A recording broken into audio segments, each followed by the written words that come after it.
si el laboratorio no tiene unos buenos rangos de medición. En los casos de TSHoma, es decir, un adenoma en la hipófisis productor de ACTH o de un hipotiroidismo central de origen en hipotálamo o hipófisis, en donde la TSH va a estar baja.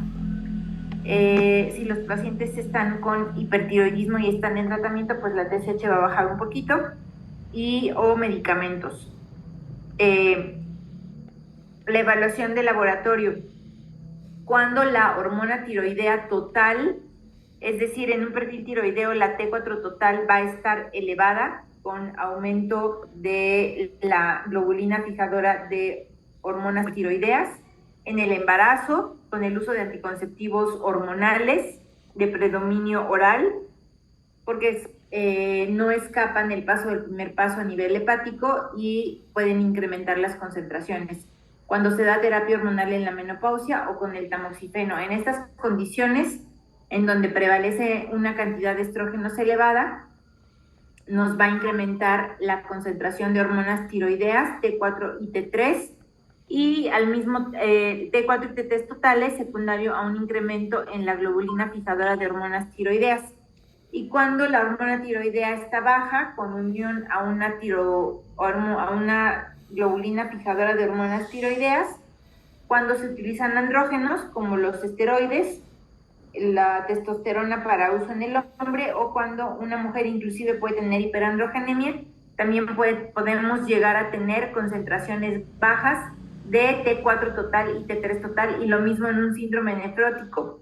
Entonces, a veces en el síndrome nefrótico, que por definición son aquellos pacientes que tienen una proteinuria de más de 3-4 gramos al día, en presencia de hipertensión arterial, pueden llegar a tener, y que se puede dar el síndrome nefrótico no solamente en pacientes con diabetes, puede haber síndrome nefrótico en pacientes con lupus eritematoso, por ejemplo. La hormona tiroidea total va a estar baja, secundaria a una disminución en la concentración de las globulinas fijadoras de hormona tiroidea, y entonces se puede incrementar la dosis de la hormona tiroidea para que se incrementen las concentraciones de hormona tiroidea libre, y eso nos favorezca o nos asegure el efecto a nivel del órgano blanco. ¿Qué pasa en la evaluación de laboratorio de la enfermedad tiroidea autoinmune? Pues puede haber la presencia de anticuerpos antitiroglobulina y anticuerpos antiperoxidasa. Los anticuerpos antiperoxidasa son los específicos para la enfermedad de Hashimoto. La peroxidasa es una enzima que va directamente a inhibir la síntesis de hormona tiroidea. Se presentan en 5 a un 15% de las mujeres y un 2% de los hombres que tienen una función tiroidea normal. Y este título de anticuerpos puede incrementarse de acuerdo a la predisposición, es decir, si en la familia ha habido diferentes afectados, sobre todo en la misma línea, tíos, primos, hermanos, abuelos, ellos mismos pueden tener títulos altos de anticuerpos, y entonces toca hacer el escrutinio en las personas que se consideran normales de enfermedad tiroidea autoinmune, en quienes posiblemente el título alto de anticuerpos nos refleje que hay un mayor riesgo de que la persona manifieste hipotiroidismo o hipertiroidismo a corto plazo.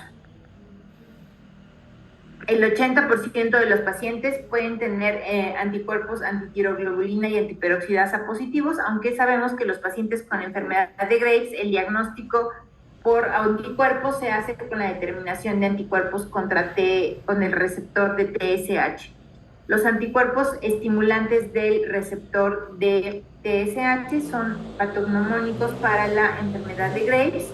Su uso puede estar asociado a la tirotoxicosis neonatal, como la foto que les enseñé del bebé que tenía hipertiroidismo, y nos puede ayudar también a predecir la oftalmopatía autoinmune. Otra evaluación de laboratorio que tiene que ver con la tiroides es la tiroglobulina. La tiroglobulina es la hormona principal o la proteína principal que se encuentra en el coloide, que es básica para la síntesis de hormonas tiroideas. Se encuentra aumentada en todas las tirotoxicosis, excepto en aquellas que son provocadas, como la tirotoxicosis facticia, que ahorita vamos a ver unos ejemplos. Se eleva de forma importante en las tiroiditis, dado que el tejido tiroideo está inflamado. Y la tiroglobulina es importante desde el punto de vista del seguimiento clínico y bioquímico de los pacientes con cáncer papilar de tiroides. Los pacientes que ya fueron sometidos a tiroidectomía y cuyo diagnóstico histopatológico fue un cáncer papilar, el seguimiento se hace con tiroglobulina. La tiroglobulina tiene que estar baja o suprimida para que hablemos de que el paciente está controlado. Y ahora, ¿qué hay de los estudios de gabinete respecto a la enfermedad tiroidea? Pues tenemos el uso del ultrasonido, en donde hasta el 60% de los pacientes adultos pueden llegar a desarrollar un nódulo tiroideo. ¿Y qué es importante de los nódulos tiroideos? Detectar, Vanessa, y descartar si los nódulos son benignos o malignos. ¿Cuáles son los datos de malignidad en un nódulo tiroideo? Pues si es hipoecoico, Esther, es decir, si la lesión se ve oscura, Guadalupe, si es sólido, si tiene microcalcificaciones, si la vascularidad interna está incrementada y si hay no es este índice mayor a 1, sino más bien si la lesión es más alta que ancha, y si hay ausencia de halo. Aquí tenemos otra imagen en donde ustedes pueden ver que se trata de una lesión, sí es más ancha que alta, sin embargo los bordes no están bien definidos, y vean cómo el interior es sólido, que les dije, y puede haber un poco de calcificaciones. Aquí vean las calcificaciones o cuerpos de samoma están más que evidentes, y esta lesión es compatible con malignidad, es de alta sospecha de malignidad. ¿Para qué? Pues para pensar en un cáncer de tiroides, y el cáncer de tiroides es el más frecuente, el papilar. Afortunadamente, el cáncer papilar es benigno, bueno, es de buen pronóstico si se trata a tiempo, si no hay metástasis al inicio. Si hay metástasis al inicio, pues la posibilidad de sobrevida a largo plazo no es tan buena. Los pacientes pueden llegar a vivir unos 20 años. Sin embargo, 20 años pues en los que tienen que estar en seguimiento, que a lo mejor pueden llegar a requerir radioterapia, pueden llegar a requerir inmunoterapia. Aquí tienen otra lesión cuya vascularidad, si ustedes se fijan, está incrementada en el centro. Es una lesión grande. Cuando las lesiones miden más de 1 centímetro, también se correlaciona con mayor riesgo de malignidad. Vean la vascularidad interna, que es alta, que es un dato de malignidad. Aquí tienen otro nódulo, que aquí está, parecería que es el lóbulo tiroideo izquierdo, porque este es el istmo y este es el izquierdo. Esta es la arteria carótida común, aquí está la tráquea y aquí está el nódulo. Este es el lóbulo tiroideo, y aquí adentro está el lóbulo. El tamaño no importa, sin embargo, pues sí es de mayor tamaño sea el nódulo, pues obviamente estamos obligados a estudiarlo, sobre todo si lo palpamos. El número de nódulos no importa, y tienen que saber y recordar que el ultrasonido es el estudio de gabinete, método de elección para la evaluación del tamaño y la forma de la tiroides. No es la resonancia, no es la tomografía, es el ultrasonido. Y se puede o se debe utilizar antes y después de la cirugía por cáncer de tiroides. Además, puede ayudar a los radiólogos intervencionistas a dirigir las biopsias por aspiración con aguja fina. Y el gamagrama, seguramente han escuchado de pacientes a los que les solicitan gamagramas tiroideos. Los gamagramas traducen la función. Los gamagramas se pueden hacer con yodo, se pueden hacer con tecnecio o se pueden hacer con MIBI. El MIBI es el metayodo benzilguanidina, que se utiliza para descartar malignidad en los nódulos.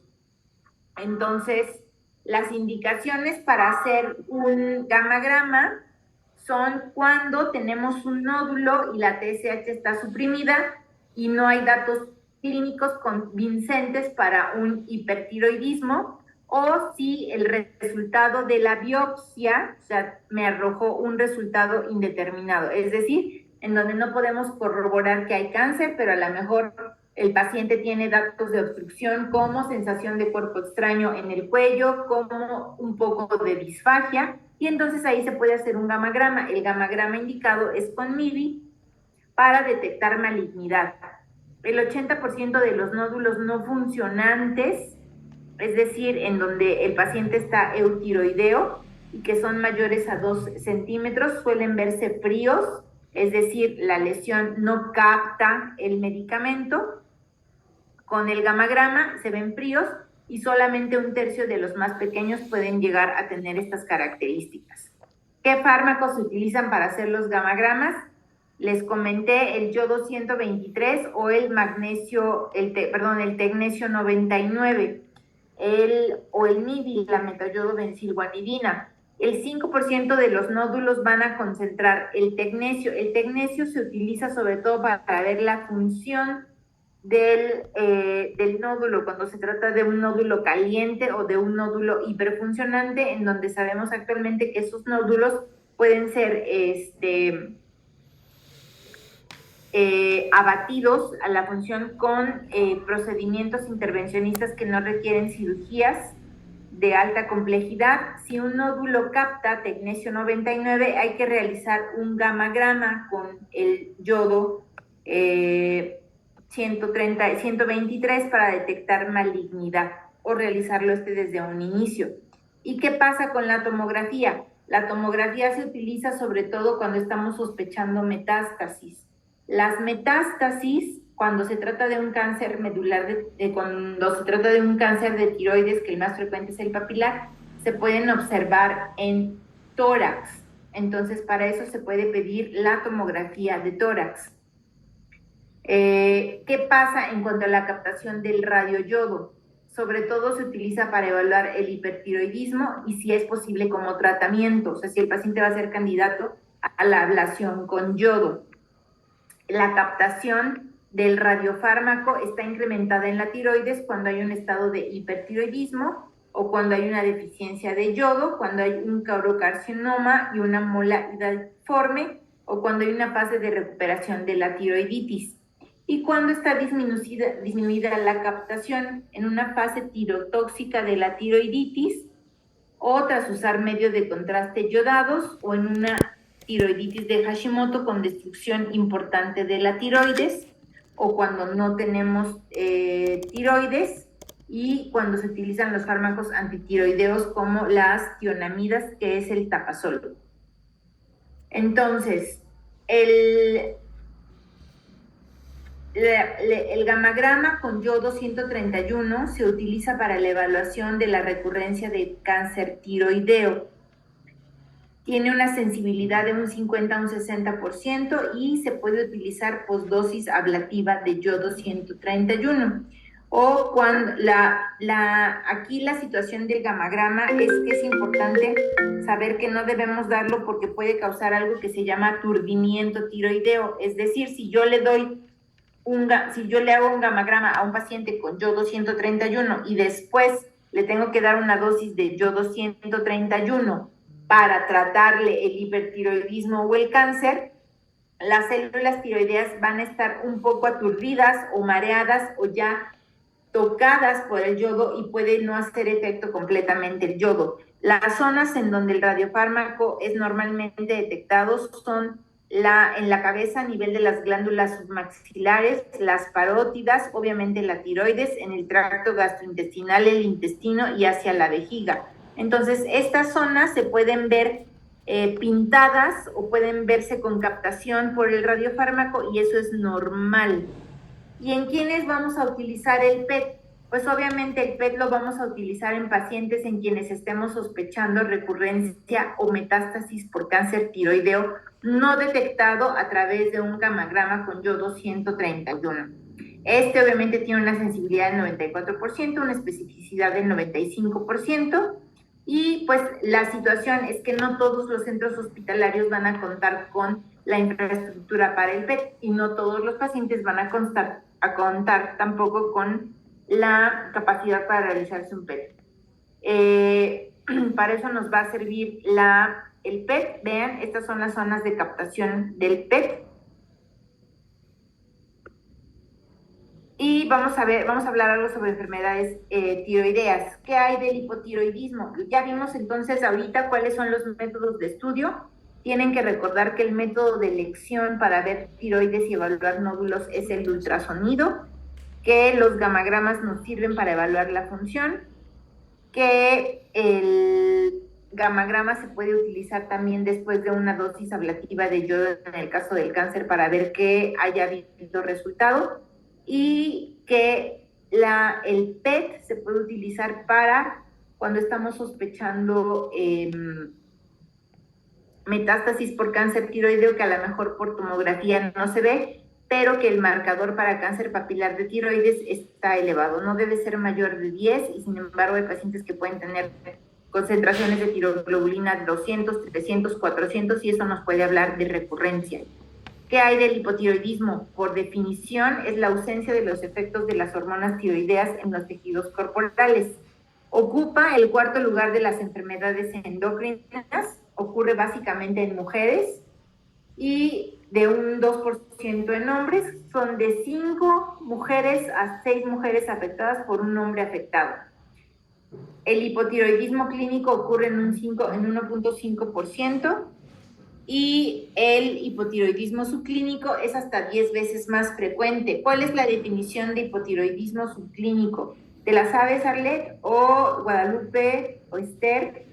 Me parece que es cuando la TSH está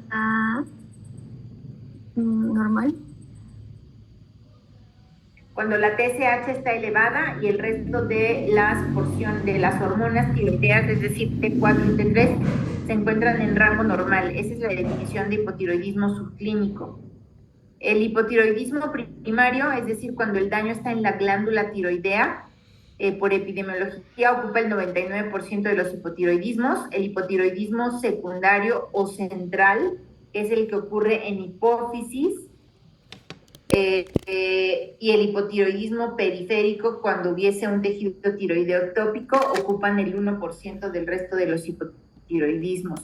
Las causas, pues en países tercermundistas es la deficiencia de yodo, o en áreas de suficiencia de yodo, o en poblaciones en donde hay adecuada ingesta de yodo, pues puede ser una enfermedad autoinmune, y de las enfermedades autoinmunes la más frecuente es la tiroiditis de Hashimoto, o puede ser algo iatrogénico secundario a medicamentos como el litio, por ejemplo, o aquí viene en la diapositiva, el uso de interferón alfa, los inhibidores de tirosinasa que se ocupan para los tratamientos del cáncer, la inmunoterapia, porque van a ocasionar una destrucción del folículo, porque van a ocasionar cambios en la vasculatura de la tiroides y porque pueden incrementar el consumo de T4 y de T3 y esto provocar cuadros de hipotiroidismo. Otras causas de hipotiroidismo, las tiroiditis posparto, las tiroiditis subagudas, el uso de fármacos con alta concentración de yodo como la amiodarona, las tionamidas como el tapazol, el perclorato potásico o el tiosanato. Y también el hipotiroidismo primario, es decir, originado aquí en la glándula, puede ser secundario a ablación con yodo. Obviamente, si yo tengo un paciente con hipotiroidismo y lo mando al yodo, pues le voy a generar un estado de hipotiroidismo. Si yo tengo un paciente con cáncer en cabeza y cuello y lo mando a radioterapia, puedo ocasionarle un hipotiroidismo post-radioterapia. Y la deficiencia de yodo. ¿Y qué hay de las causas de hipotiroidismo secundario o hipotiroidismo terciario? El hipotiroidismo secundario, de acuerdo al eje hipotálamo, hipófisis, tiroides, pues se va a ocasionar en la hipófisis. Y entonces la TSH va a estar disminuida, junto con disminución de las hormonas T4 y de T3. Mientras que si se trata de un hipotiroidismo terciario, en cuyo caso va a ser pues difícil de detectar por laboratorio, porque no va a haber un laboratorio que nos haga una determinación de la hormona liberadora de tirotropina que se produce en hipotálamo, pero también puede ocasionarse. Otras situaciones que pueden producir el hipotiroidismo secundario o terciario son los craneofaringiomas, que ya habían estudiado, las enfermedades inflamatorias o infiltrativas como la tuberculosis o la histiocitosis o una sarcoidosis, el síndrome de Sheehan, que quedamos que es el panhipopituitarismo secundario a una isquemia hipofisiaria secundaria a una hemorragia posparto abundante, las cirugías de hipófisis y de hipotálamo y las radiaciones. Defectos funcionantes como problemas en la biosíntesis de alguna de las hormonas, TSH, o por mutaciones que ya habíamos visto, o por fármacos como la dopamina o los glucocorticoides usados en forma crónica o usados a grandes dosis. Y los hipotiroidismos periféricos son aquellos en donde se genera una resistencia generalizada a las hormonas tiroideas. Los pacientes que cursan con resistencia a las hormonas tiroideas generalmente cursan con un bocio porque hay un incremento en la síntesis de hormonas tiroideas, pero hay una mutación que condiciona que a nivel de órganos periféricos, músculo, corazón, vasos sanguíneos, hígado, todos los órganos, no haya una adecuada captación de la hormona tiroidea y esta no pueda funcionar. Esto tiene que ver con una mutación en el gen de la subunidad beta del receptor. Puede haber una reducción también de la capacidad de unión AT3.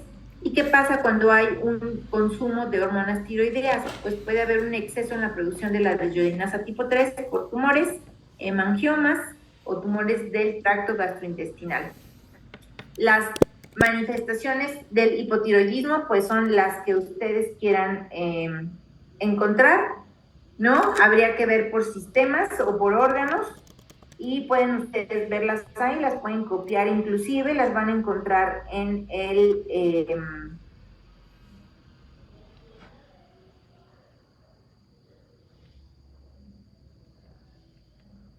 las van a encontrar en el libro que les di. A nivel de la piel, pues va a haber un acúmulo de los mucopolisacáridos de ácido hialurónico y del sulfato de condroitina B, que es justamente el que les va a dar las características del mixedema. No es un edema, no hay godete. Si ustedes aprietan, no se queda el dedo hundido. Es una piel dura y ese mucopolisacárido ocasiona edema de la dermis, pero también puede ocasionar una miopatía, cardiomiopatía mixedematosa, puede provocar aquí datos de disfonía secundario a un edema de laringe por el depósito de los mucopolisacáridos, puede ocasionar una pericarditis por depósito de este mixedema en el espacio pericárdico, inflamación de las fibras musculares, una atrofia gástrica, infiltración del mixedema en la pared intestinal que favorece una disminución del movimiento de las vellosidades intestinales y eso va a ocasionar entonces el estreñimiento que los pacientes pueden tener. ¿Y qué otra cosa? Depósitos mucinosos en las fibras nerviosas que van a hacer que los pacientes tengan parestesias, que tengan enfriamiento de las extremidades a nivel del cerebelo con disminución de las funciones cerebelosas, del control del equilibrio. Cuando hay casos de hipotiroidismos congénitos mal tratados en forma crónica, puede haber degeneración y aumento del tejido glial, aterosclerosis cerebelar. Estoy hablando de que se pueden presentar estos síntomas en hipotiroidismos aún que sean adquiridos, es decir, en pacientes que previamente eran sanos. Evidentemente, estos cambios, sobre todo a nivel del sistema nervioso, se dan en los hipotiroidismos que son congénitos y que han sido maltratados, o bien que el paciente ha tomado una dosis en forma irregular, o bien pueden presentarse también alteraciones a nivel del sistema nervioso en pacientes adultos, pero que han estado tomando el medicamento en forma muy intermitente y muy en forma descontrolada. Puede haber miopatía a nivel de los músculos, con inflamación, con depósitos mucinosos, y pues puede haber a nivel del sistema endocrino un incremento del tirotropo, ¿no? Si el hipotiroidismo está descontrolado, un incremento de la TSH, y las adrenales pueden cursar con cierto grado de atrofia cortical sin que esto necesariamente condicione que los pacientes desarrollen un hipocortisolismo severo o una insuficiencia adrenal. Este depósito de los mucopolisacáridos a nivel de las glándulas suprarrenales con atrofia cortical hace que de alguna manera disminuya la síntesis de cortisol en el paciente. En el caso del paciente que llega con datos de coma mixedematoso, que es la manifestación máxima de los síntomas de hipotiroidismo, y yo le inicio una carga de hormona tiroidea, puedo barrer o puedo hacer una eliminación abrupta del cortisol que aún hay en sangre y puedo condicionarle al paciente datos de hipocortisolismo transitorio. Por lo tanto, es sugerente que si tenemos un paciente con un estado mixedematoso, se le apliquen dosis de esteroide junto con la carga de hormona tiroidea. Y a nivel del sistema reproductor, pues las mujeres pueden no embarazarse o tener problemas de fertilidad, una infertilidad, es decir, embarazos con pérdidas, y los hombres tener oligospermia. Disminuye el metabolismo basal, disminuye el consumo de oxígeno.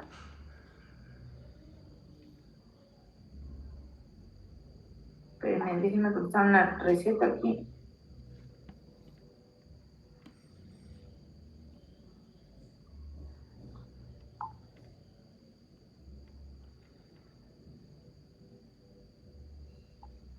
Y los pacientes, pues a nivel de laboratorio pueden tener los siguientes datos: hipercolesterolemia, hipertrigliceridemia, hiperhomocisteinemia e hiponatremia. Pueden tener un incremento de peso, pueden tener por lo general disminución en el apetito. A nivel del sistema cardiovascular, todos los efectos negativos: cromotropismo negativo, inotropismo negativo. Inicialmente puede haber hipertensión arterial, pero si el paciente es un coma mixedematoso puede haber hipotensión y choque, dromotropismo negativo, derrame pericárdico, un ecocardiograma con datos de bajo voltaje. A nivel de piel y anexos, la piel puede estar seca, puede haber edema, el cabello es frágil y quebradizo, las uñas quebradizas, la piel fría, la somnolencia, disminución en las funciones cerebrales superiores, depresión. Hay que hacer diagnóstico diferencial con depresión. Entonces, todo paciente que tenga obesidad o que se le esté tratando por una depresión, una de las causas que tenemos que descartar es que no se trate de un hipotiroidismo, por ejemplo, y realmente el paciente está cursando con un hipotiroidismo y no una depresión que requiera de antidepresivos. Puede haber síndrome del túnel carpiano, al igual que con la acromegalia. En la acromegalia por crecimiento de los tejidos blandos, y en el hipotiroidismo por depósitos de mucopolisacáridos. Hay disminución en la respuesta de los reflejos osteoteondinosos. Hay que checarles los reflejos a los pacientes porque van a estar disminuidos. Los movimientos de amplexión y amplexación de respiración van a estar disminuidos en amplexación y en amplitud. Va a haber estreñimiento, puede haber incluso, ¿cómo se llama? Impactación fecal, puede haber anemia. A nivel del sistema reproductivo, la oligomenorrea o la hipermenorrea, que es más frecuente. Elevación de prolactina por la homología o por la estimulación de la TRH sobre el lactotropo para que se genere más prolactina, reducción de las concentraciones de testosterona y una disminución también en la estimulación de la síntesis de la globulina fijadora de hormonas sexuales. A nivel renal va a haber una disminución del filtrado glomerular, que era lo que les decía que pasa con el cortisol. Y pues a nivel osteomuscular, las artralgias, los derrames articulares, la rigidez muscular, elevación de la CPK asociado a la miopatía que hay. Y va a haber una disminución también de la hematopoiesis. ¿Cuál es el objetivo del tratamiento? El objetivo del tratamiento es mejorar los síntomas resolver signos y síntomas, resolverle dudas al paciente y al familiar, restablecer las concentraciones de TSH y de T4 libre, evitar el sobretratamiento. Hay que generalmente calcular la dosis de acuerdo al peso.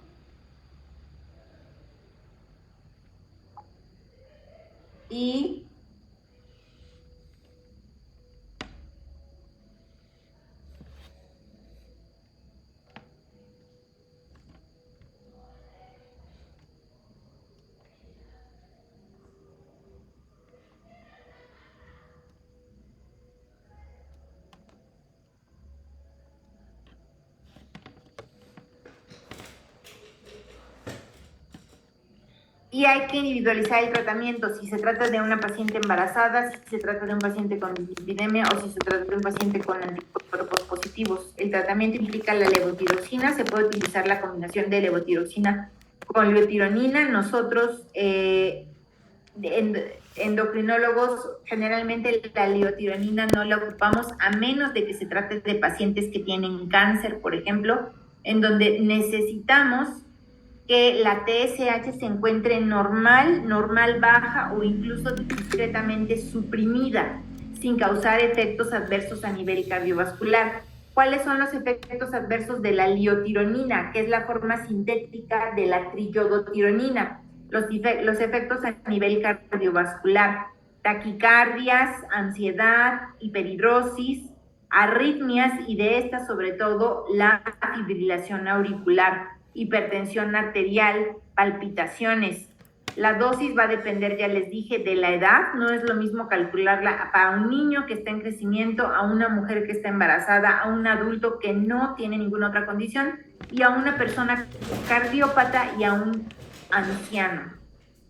La función tiroidea residual por lo general es de 1.6 microgramos kilo día, entonces ustedes se pueden calcular la dosis que requieren de acuerdo a su peso, ¿no? 65 kilos, pues son aproximadamente 100 microgramos al día de hormona tiroidea lo que ustedes están utilizando. En el hipotiroidismo central no nos vamos a guiar con la TSH para el tratamiento, porque la TSH va a estar disminuida. Nos vamos a guiar solamente con las concentraciones de hormona tiroidea total. Entonces, en los pacientes que han sido sometidos a tiroidectomía, debemos tomar en cuenta el peso, la edad y se puede sumar 100 más 125 y eso nos da la dosis de levotiroxina, ¿no? O sea, 70 kilos menos 35 pues son 35, más 125 son 160 microgramos de levotiroxina al día.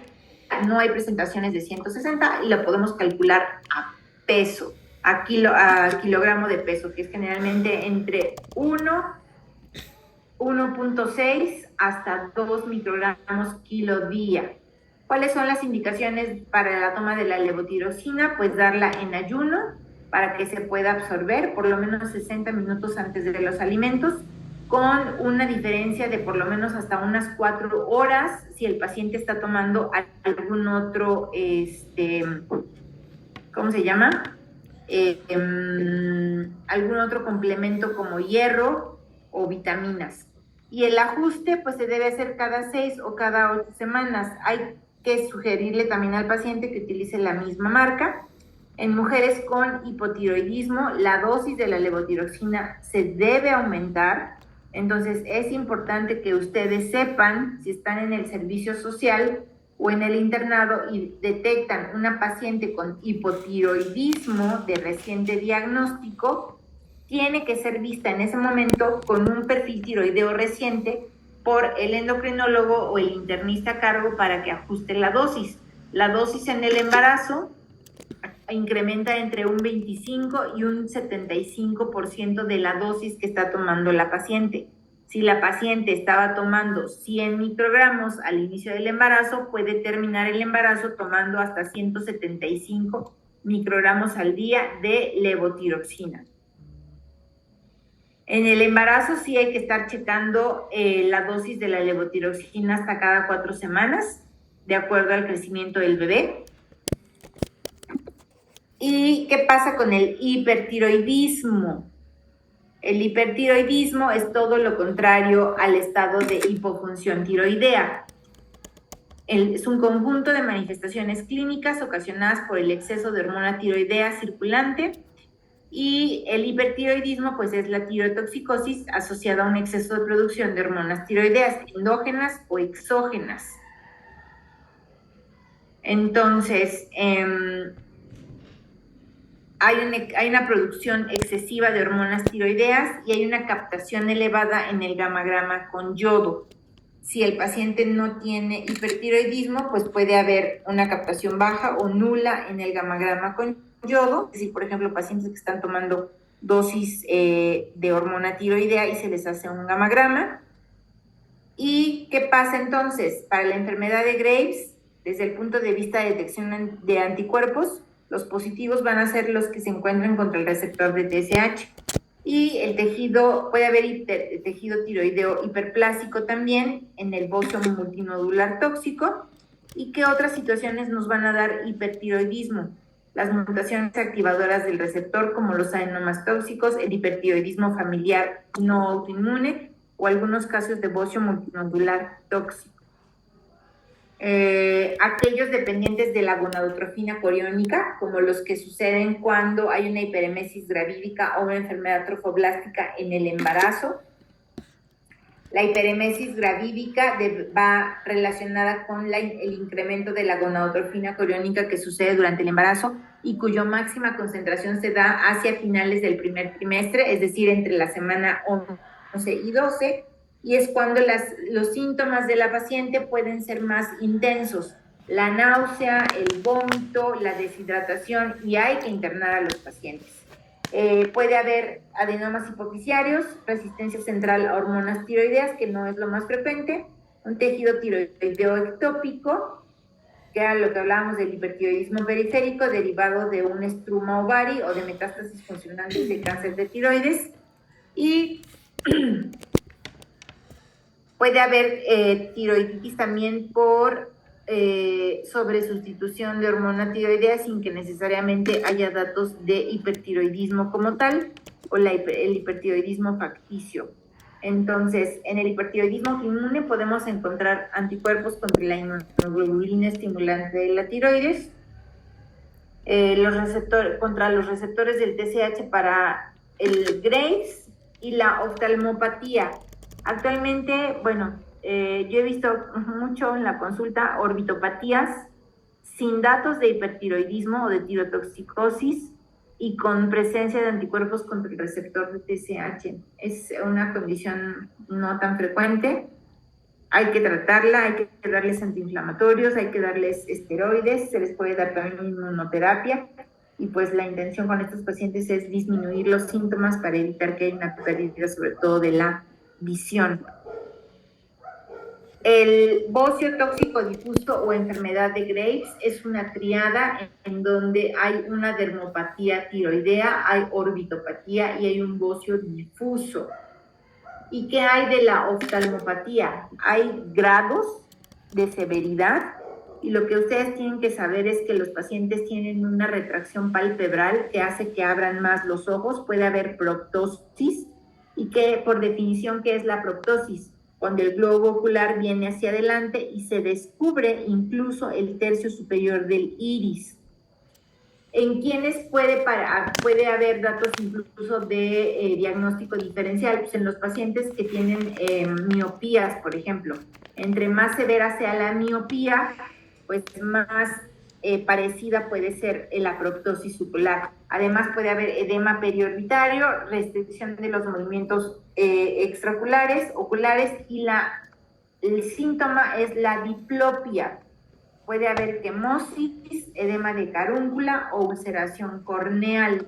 Esos son los datos que hay que revisar a la inspección, y los pueden revisar incluso sin ser oftalmólogos. Cuando hay oftalmopatía severa, pues hay visión borrosa, puede haber dolor ocular, disminución de la agudeza visual, discriminación alterada de los colores, del rojo o parálisis ocular. El mixedema pretibial, que son placas infiltradas, eritematosas e induradas que parecerían una piel de naranja y se asocian a una producción de glucosaminoglicanos por fibroblastos. tienen una prevalencia del 5%. Puede haber acropaquia. ¿Qué es la acropaquia, jóvenes? Supongo que se acuerdan de sus clases de introducción a la práctica clínica, en donde se aparecen los dedos en palillos de tambor, y esas acropaquias se deben a un incremento en la circulación distal de los dedos, y entonces parecería como si descreciesen las yemitas de los dedos, ¿sí? Esas son las acropaquias. ¿Puede haber acropaquias en pacientes que no tengan hipertiroidismo? La respuesta es sí. Puede haber acropaquias en pacientes ¿con qué enfermedad? Con las enfermedades cardiovasculares, con insuficiencia cardíaca. Pero insisto, en el hipertiroidismo puede haber acropaquias, que se debe a un engrosamiento perióstico de las falanges distales. Puede haber hiperpigmentación, y eso los pacientes también se los van a decir conforme vaya avanzando el tratamiento. El paciente inicialmente, ustedes lo van a ver más con los tegumentos pigmentados, como si pareciese un poco más moreno, y conforme vaya disminuyendo el hipertiroidismo, entonces la piel también se va aclarando. Entonces, eso es en cuanto al hipertiroidismo. Ahora, puede haber también la coexistencia de bocio y además nódulos que sean autónomos. Esto puede ser secundario a mutaciones activadoras del receptor de TSH o a mutaciones activadoras del gen para la subunidad alfa del receptor de TSH. Y aquí vienen dos situaciones. Una, en donde puede haber un bocio multinodular no tóxico, como el bocio endémico, y puede haber también algo que les pido que lo estudien para la próxima semana, que se llama fenómeno de Jod-Basedow, en donde existe como tal una acumulación intracelular excesiva de yodo en el tirocito. Y entonces eso puede condicionar un estado de hipertiroidismo. Como tercera causa de hipertiroidismo tenemos a los tumores hipofisiarios secretores de TSH y a la resistencia central a hormonas tiroideas, con una falta de inhibición de la síntesis de TSH con hormonas tiroideas, disminución en la sensibilidad de los receptores hipofisiarios a hormonas tiroideas y mutaciones en el gen que codifican para el receptor beta de hormonas tiroideas. Esa es la pequeña diferencia con la resistencia central a hormonas tiroideas. Como estos pacientes hacen bocios, la sugerencia es la cirugía. Del embarazo, pues ya vimos lo que puede suceder con los cambios a nivel tiroideo, un cuadro similar al hipertiroidismo en el primer trimestre, o bien un hipertiroidismo desencadenado por embarazos no normales, como la enfermedad trofoblástica, o embarazos múltiples, o una hiperemesis gravídica. ¿Cuándo puede haber hipertiroidismo por un tejido tiroideo ectópico? Pues cuando hay metástasis funcionantes de un cáncer diferenciado de tiroides, el estruma ovari, ¿no? Teratoma maduro con tejido tiroideo. Les puedo decir que en la práctica clínica que yo llegué a tener en el oncológico, tuvimos una paciente con un cáncer de colon, que le habían hecho la resección del colon y le habían dejado su estoma, entonces estaba en protocolo de estudio para hacerle la reconexión intestinal, pero en el inter, todavía antes de ser operada de la reconexión intestinal, empezó a tener evacuaciones diarreicas a través del estoma. Entonces se pensó, nunca se sospechó que fuese un hipertiroidismo, hasta que tuvo bocio, y entonces se le hizo un perfil tiroideo y resultó que era un hipertiroidismo. Por eso era el incremento en el gasto a través del estómago. Aquí lo desafortunado con la paciente fue que el bocio no era a expensas de tejido tiroideo. El bocio era secundario a metástasis funcionantes del mismo cáncer de colon y que hicieron un cuadro parecido a un hipertiroidismo. Entonces, en esta paciente, pues el yodo no funcionó y se le tuvo que dar inmunoterapia. Finalmente la paciente falleció, pero sí fueron metástasis funcionantes por sea de colon a nivel del tejido ovárico, a nivel del tejido tiroideo. ¿Cuáles son el cuadro clínico de la tirotoxicosis? A diferencia de lo que ya vimos en el hipotiroidismo, pues todo en la contraparte. En vez de estreñimiento puede haber diarrea o puede haber hiperdefecación, que es el término correcto, es decir, un incremento en la cantidad o en el número de evacuaciones, cuadros de angustia, cuadros de psicosis, insomnios, palpitaciones, taquicardia, hipertensión arterial, intolerancia al calor, hiperglucemia, diabetes mellitus, pérdida de peso, hiperorexia, hiperhidrosis, hiperreflexia, hipertensión sistólica, piel húmeda, temblor distal, la retracción palpebral si hay orbitopatía. No todos los pacientes que tienen tirotoxicosis hacen orbitopatía, las acropaquias y el mixedema pretibial.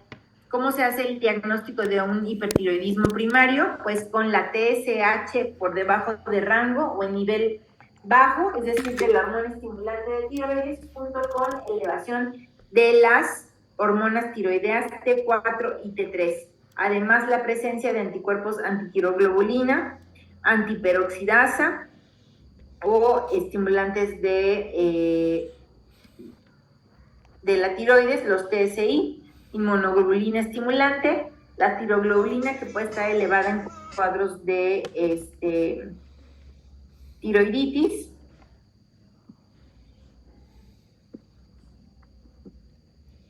El gamagrama nos puede servir, sí, porque nos va a demostrar un exceso de producción y la captación del tejido va a ser alta, o si hay una destrucción, si la tiroiditis es muy severa, puede haber una captación baja, y el efecto con el efecto de Joe Basedow que van a revisar, donde puede haber una captación normal o baja en el gamagrama, y en el ultrasonido, ¿qué es lo que vamos a ver? Un flujo aumentado, el hipertiroidismo, o un flujo disminuido en el hipotiroidismo. ¿Cuál es el tratamiento para el hipertiroidismo? Las tionamidas, el tapazol, que van a impedir la unión del yodo y oxidado a la peroxidasa tiroidea, evitando el acoplamiento para formar la monoyodotirosina y la diyodotirosina, que forman la T3 y la T4. Es metimazol, no metamisol. El metamisol es la neomelubrina, que es un antipirético. Este es metimazol o tiamazol, que es lo mismo. Y otro medicamento que normalmente no hay en México, se puede a veces conseguir a través de ciertos proveedores, que es el propiltiuracilo, que se prefiere en el primer trimestre durante el embarazo, ¿no? O que hay en su forma intravenosa para los cuadros de tormenta tiroidea. ¿Qué efectos adversos puede haber con el tiamazol? A veces urticaria, artralgias, colestasis y agranulocitosis. Esos son de los efectos a largo plazo, por eso también en los pacientes que tienen hipertiroidismo, pues hay que ver que no tomen el tratamiento por tanto tiempo. Entonces me van a estudiar para la próxima clase el efecto de Wolff-Chaikoff y el efecto de Jod-Basedow, que son efectos bonitos que se pueden observar con los problemas de función tiroidea. O sea, no tenemos efecto de Jod-Basedow y el efecto de Wolff-Chaikoff para que se los pueda preguntar para la próxima semana, que tiene que ver con concentraciones intratiroideas elevadas de yodo y que van a producir bien, se pueden ser secundarios a una suspensión aguda en la síntesis de hormonas tiroideas o con una suspensión aguda en la liberación de hormonas tiroideas. El tratamiento a corto plazo pues indica menos de 20 semanas. Se pueden utilizar los esteroides para inhibir la síntesis de hormonas tiroideas y reducir la conversión periférica de T4 a T3. ¿En quién está indicado? En las tormentas tiroideas o hipertiroidismos muy severos. Entonces van a revisar eso, el tratamiento para completarlo, los beta bloqueadores, que van a disminuir la respuesta adrenérgica y nos van a disminuir los síntomas de los temblores, la hiperhidrosis, la ansiedad, la hipertensión arterial. Generalmente se usan los no selectivos, es decir, beta 2, como el propranolol, que disminuyen la conversión de T4 a T3.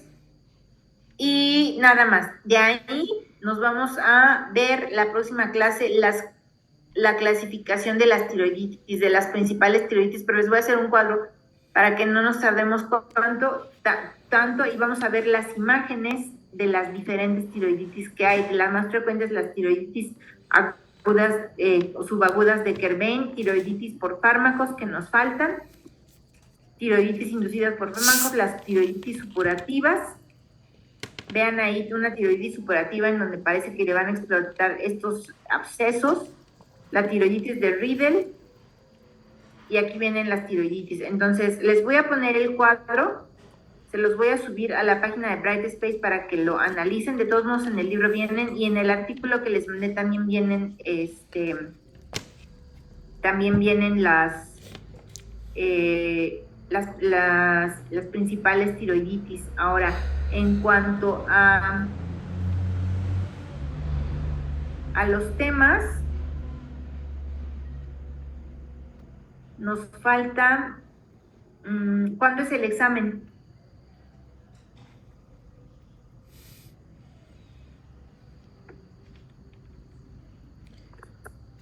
Es el 18 de octubre, ¿no?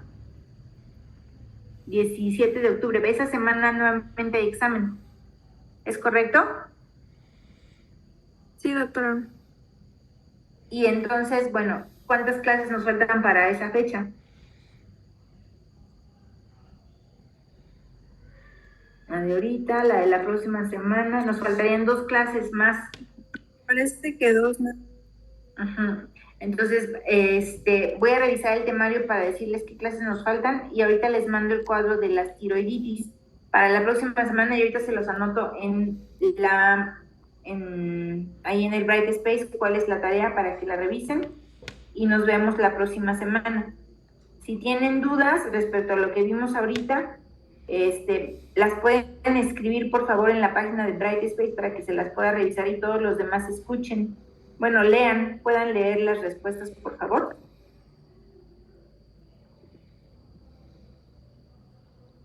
Sería todo entonces ahorita y les mando eso y por favor escríbanme las preguntas en el chat de el Bright Space.